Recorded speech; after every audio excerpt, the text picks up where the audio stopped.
Hi guys, Gilly Hunt here with my A to Z guide to Stampin' Up products, and we're on to the letter G, which is for Glimmer and Glitz. So I suppose I should go ta-da, ta-da, or something like that. Anyway, let's have a few jazz hands, can't we? So Glimmer and Glitz. So let's have a look at the Glimmer papers themselves first of all, and then we'll have a look at what we can do with them. So here we go. Now we actually have four colours in the catalogue. Silver, gold, this one's called Sparkle, which is a sort of, I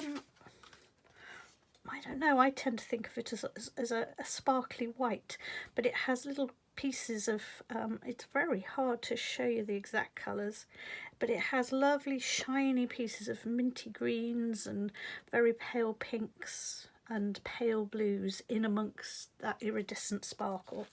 So those three colours, and there's also a rose, which I don't happen to have, but it's very similar to this colour. It's not quite that colour, but it's a rose pink. So here we go. These are the what you can buy in the catalogue. They come in 12 by 12 sheets. I've just cut them down to show you because I can get them under the camera. And the important thing is that although they're sparkly and wonderful, they are very well embedded. If I'm doing this, look, I've got a little bit of shine on my fingers, but I'm not covered in it. I remember having papers in the in the past from other companies, and I used to sort of find the poor dog had got glitter all over its tail and all sorts of things. So this is really well embedded. It's nicely dense. So for example, some of the sort of, you know, the glitter in here, if I do this, you'll see the sparkle and the shine on this. It's immense and amazing, and it's really, really dense, so you can scratch away. In fact, I'm going to just have a real good scratch at this corner. You can hear my nail scratching that, and look, there's no difference. There's no little patch there where it's gone bald or anything like that. It's really lovely, lovely paper. And despite the fact that I was scratching like mad, there's very little on my page here. There's a few little pieces, but anyway, we like a bit of glitter on the table. So I thought what I'd do first of all is just show you some samples. And I'm going to apologise again. I am working on my other business, which is a financial service business, and at the moment we're getting a lot of inquiries because of the virus. Lots of people understandably are worried about their livelihoods, and so I'm under quite a lot of stress to make cards at the moment. So you will find that some of these cards are using older stamp sets, but I make no apology for that. I'm just saying that's why. Okay, so I'll just show you a few. So first and foremost, here's three for you. They're wonderful for Christmas, and in fact perhaps I should have used those three to start with. Let's just chop and change around. Oh Gilly, you're not organised today. Here we go. There's three which are Christmas ones. Just to give you that flavour, glitter paper is wonderful for Christmas. Look, little tiny star, that's all it is, and yet suddenly that little ordinary little card gets that little touch of glitter and glitz and makes it something special.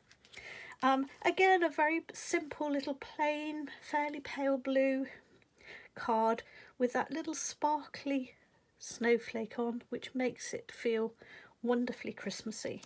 And here we've got our icing sugar on top of our pudding. So let's get rid of Christmas because that's a long way off.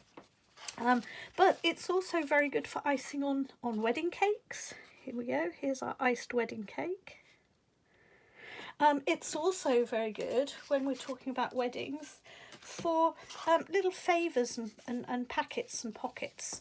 I love this. All I've done is punched out a little paper ribbon using our punch, and because it's in sparkly lovely paper, all I've done is put a little ribbon, and this is a pocket to put your menu in at your wedding, or a little favour or some kind of little note to your friends. How simple is that for a wedding table? I said I'd got rid of Christmas. I totally forgot. I got another one for Christmas. And this one, I just wanted to show you how you really don't need anything else other than a little cutout of glitter paper. That little leaping deer from our Dashing Deer selection. And a simple greeting. Could be for Christmas, or it could be for a magnificent sort of party. Maybe an evening party or something, I don't know. And it also makes great congratulations. How about this for a bit of blingity bling? All set off with that great big chunky triangle of Glimmer paper. So there's just a few ideas, and I'm sorry they're not more up to date and more of them, but I want to just really talk about the Glimmer paper itself. First of all, I've used a lot of those with punches and die cuts. And if you are punching and die cutting, I'm going to suggest that you peel off the back. Now, this is not a peel off strip or anything. It's not supposed to be peeled off. It's an almost like a waxy, slightly waxy, I don't know, backing paper. And if you go to the corner, you can flick at your corner, and sometimes it takes a little bit of perseverance. There it goes. Right, and this backing comes off quite nice and neatly. Okay, now why would I want to do that when somebody's given me a lovely backing paper? Well, the backing paper is great if you want to do construction with your Glimmer paper, or if you want to do other things. But when it comes to cutting it through, because you're cutting through not only the grit and the glittery bits, you're also cutting through that quite tough waxy paper. Sometimes the die cuts don't cut terribly well through. So what I would suggest is if you're going to die cut, you peel off that backing. It's still nice and robust. Look, it's still not going to tear easily or anything. It's not that I've reduced it to nothing. But then you put it through your machines so that it die cuts from the back. So it gets through this paper and into the glitter. Okay. I also suggest that when you're cutting with scissors, you try and cut from this side, predominantly this side, if you can. The reason being that if we are forcing the granules of the glitter onto our die cut surface, or if we're forcing them onto our scissors, what can happen is we make little pits and marks.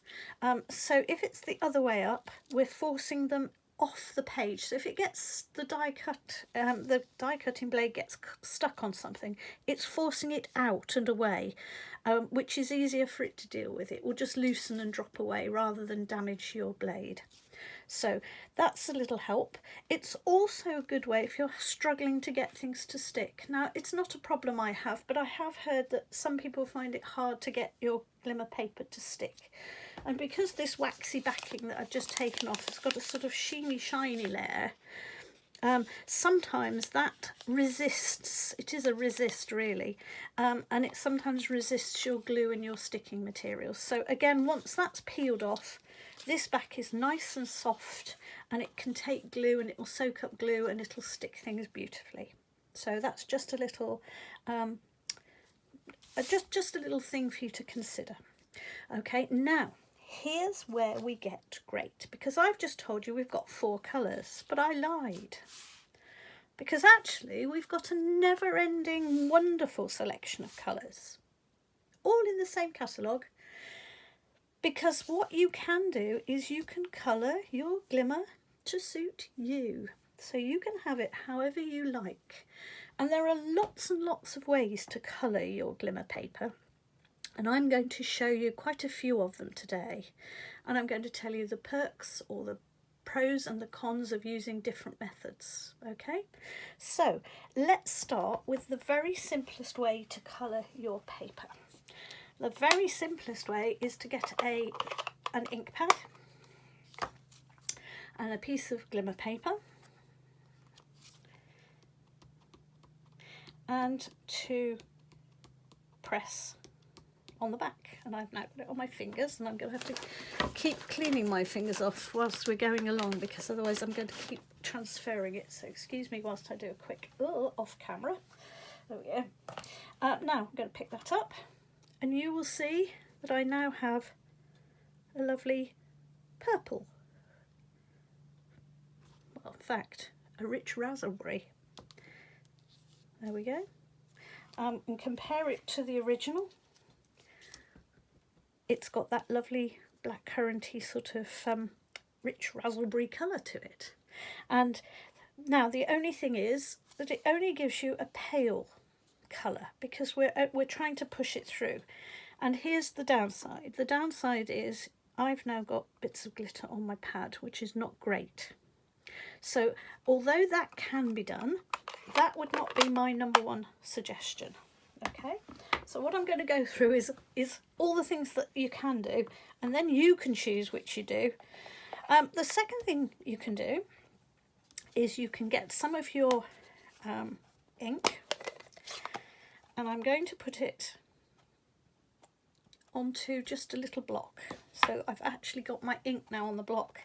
Now what does this do? Well, this saves my ink pad from getting glittery. So there we are, we've helped. But I could then use that to dip it in. Or I could take an aqua brush, and we sell these in the catalogue and they're fabulous. You unscrew them, and here we go. Ooh, let's just show you. You unscrew the top and you just put ordinary tap water in here. So you just put that under the tap, oops, that bit under the tap. When it's almost full, I suggest you don't fill it right to the very top, to about there. Then you screw it in, and this now produces water. Let me just show you. Oh, let me find a piece of paper so I can show you. Right, here we go. This now produces just water, and it's quite dirty at the moment because I've been using it. But as you use it more and more, it goes cleaner and cleaner. Can you see now? It's quite it's quite clean now. So that's producing nice clear water. So I'm going to use that water brush to pick up the ink off that block. And here we go.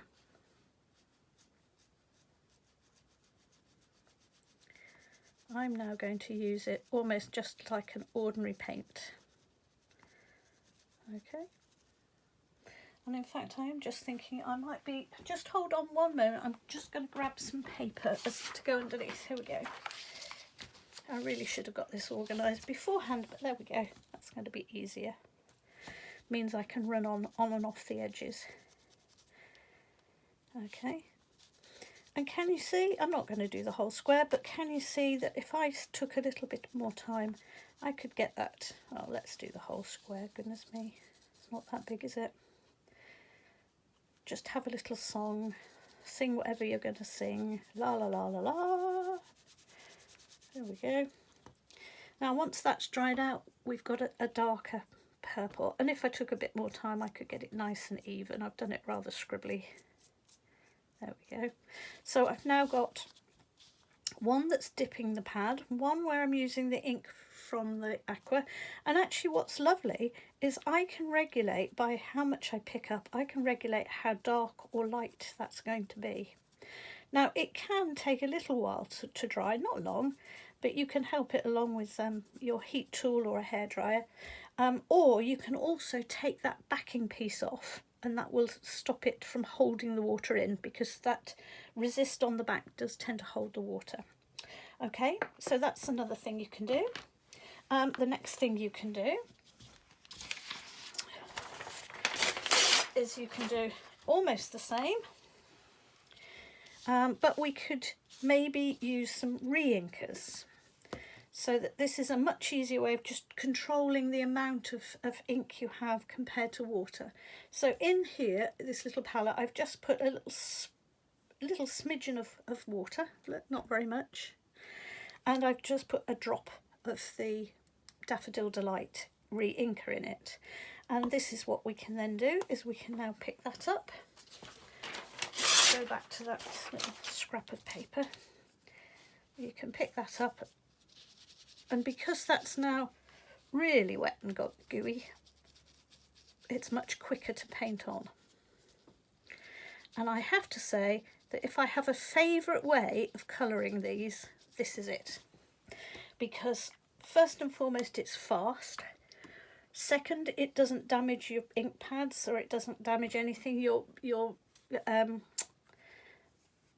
water aqua painter is perfectly adequate. It doesn't damage it. It doesn't do any harm to it at all, and you can get some really nice colours. So here we go. We've got yet another colour. Okay, and of course I could then add, in fact, let's just do it because I've got a spare one there. I could just add to the water that I've just used, I could add an extra drop or two. Oh, that was 3. Right, I could add an extra drop or two of the Daffodil Delight, and I could now get an even brighter, sunnier yellow. So depending on how much, let me just move that to one side. So depending on how much I put into the pot, I can actually, even with just one coloured ink, I can make about 6 or 7 different coloured pieces. So let me just put that somewhere where I'm not going to knock it over. Okay, now if you want to do really large areas, so I've just done this one a bit larger, but if you want to do really large areas, then the next thing I'm going to suggest is a spritzer. And all you do is exactly the same as I've just done in that little pot. I put in, for me, I put in about a third full of water, plain tap water, and then I add about 3 drops of the colour. And that way it comes out reasonably dark, because this was a pink that I've used. And let me show you on a larger one. Now here's where we have the problem, and I normally use a shoebox. I get a big shoebox, I put it down and I squirt into the shoebox. So I'm going to do a little mini version of that by using this little tray, and that way it's all contained and it's not going to run all over the place. Okay, now that's going to take a little while longer to dry, and so I don't really want to pick it out too much, but I do suggest, if possible, that you don't get it too soaking wet, because the wetter you get it, the more likely it is that the paper's going to curl, but it won't curl very much. So there we go. Actually, it's not going to do too badly. There we go. Let's put it down there. It's starting to curl a tiny bit, but as it dries, it'll uncurl itself. Okay. Wow, we've even got more than the colours I had there now, because I don't think I've got this one, or that one, or that one, or that one, or that one. No, I haven't. There we go. All new colours. All totally new colours. Now, the last, no, not the last, I've got a couple more. You can also colour your papers using your Stampin' blends or your Stampin' markers. These are dye-based and these are ink-based, as you know, or if you don't know, you will do by the time we get to markers and we start looking at those in the A to Z. Now, the only problem I have with doing it with these is you have to use the brush end, and I am quite precious because, watch, although this is fine, can you hear?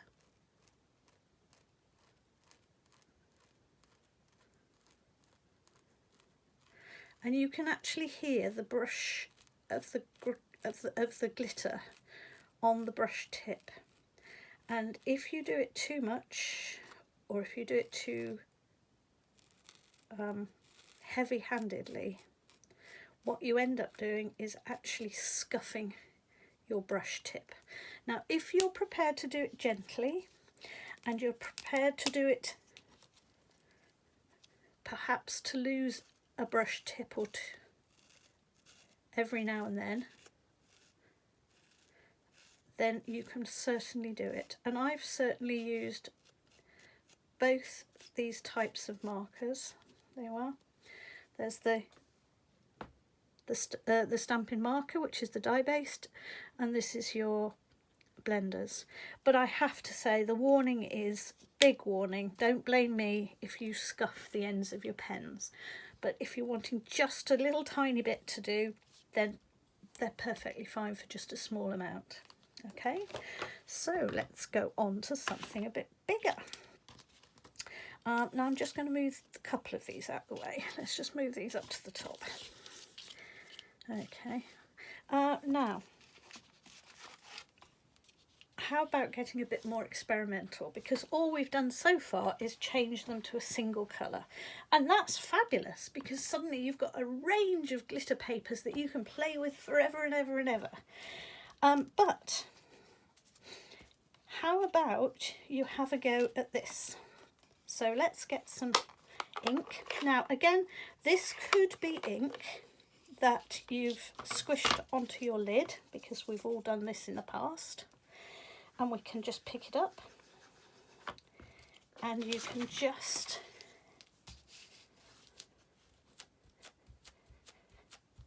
use a sponge. Okay, so this is another way of making a single colour as well. But using a sponge, you can transfer that ink nicely onto there. And again, you're not going to get your ink pad all glittery. It's only the bits that you've put here. And you could do that onto a block, like I showed you, onto a little block like that. But what you can then do, using the same technique, is you can make, instead of just one single coloured piece, you can sponge a whole lot of different colours in splidges and splodges onto that piece of glitter sparkle paper, glimmer paper, and then when you cut them out, here we go, this one came from there, this one came from there. When you cut them out, look how beautiful those look. And that gives you a lovely autumnal sort of leaf colour. Can you imagine that with florals, leaves, trees, anything actually, depending on what colours you use. Absolutely beautiful. Do it in lovely baby pinks and blues and greens and yellows, really gentle colours, and you could have some beautiful little backgrounds for making teddy bears and things for baby cards maybe. So that's another thing you can do, is you can sponge onto a page. Just like that, sponge away until you've got a nice splidgy splodgy pattern, and then you can cut into it and punch into it. How about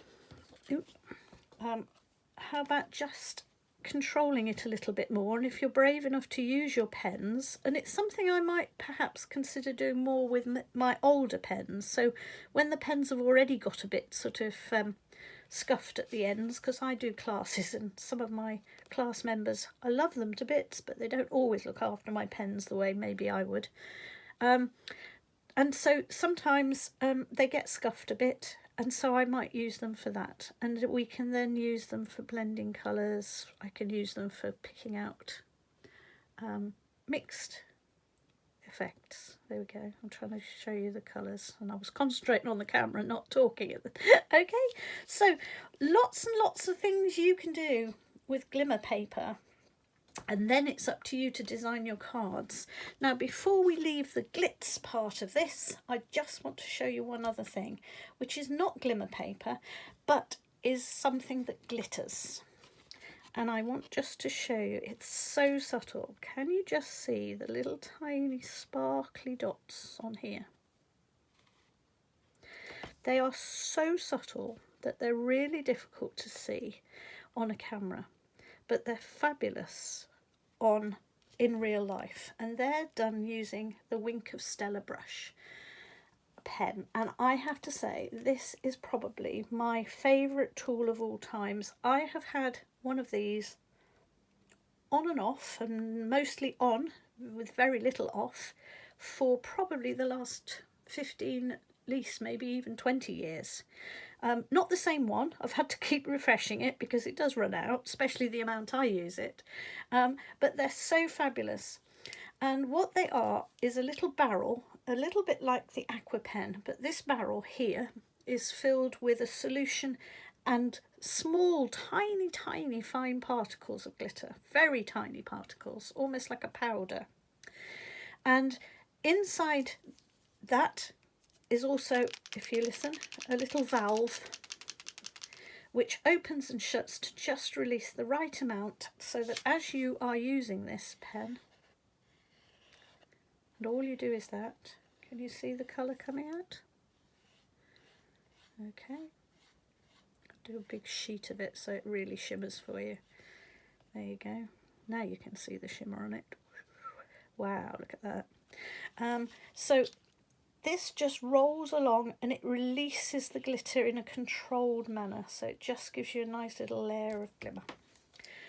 Now when it comes, lots of you get very confused.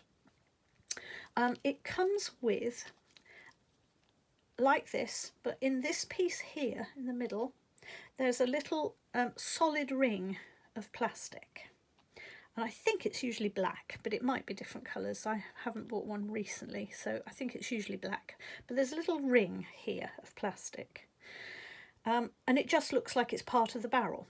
So what you have to do is take the end off, and you have to take that piece of ring of plastic away, and you want to throw it away. You don't ever need it again. All it's there for is to stop the brush from activating during transit, so that it doesn't flow and then leak all over the place. It's okay. So once you've taken that away, you then tip the brush up and you just squeeze it, and I'm not going to squeeze because I'll end up with a great big blob of stuff, and you squeeze it until you can just see this part of the barrel here getting a few little bits of glitter in. Can you see it's just got a few bits of glitter in it now? Right, you don't want loads and loads and loads, you just want a few bits to start to come through. Once that's happened, you should never need to squeeze it again. Okay, because what will then happen is the little ball inside will regulate the flow of the liquid and the glitter for you. The only thing you need to do is, before you use it, give it a little shake, only a little gentle shake, and that will help disperse the glitter through the solution.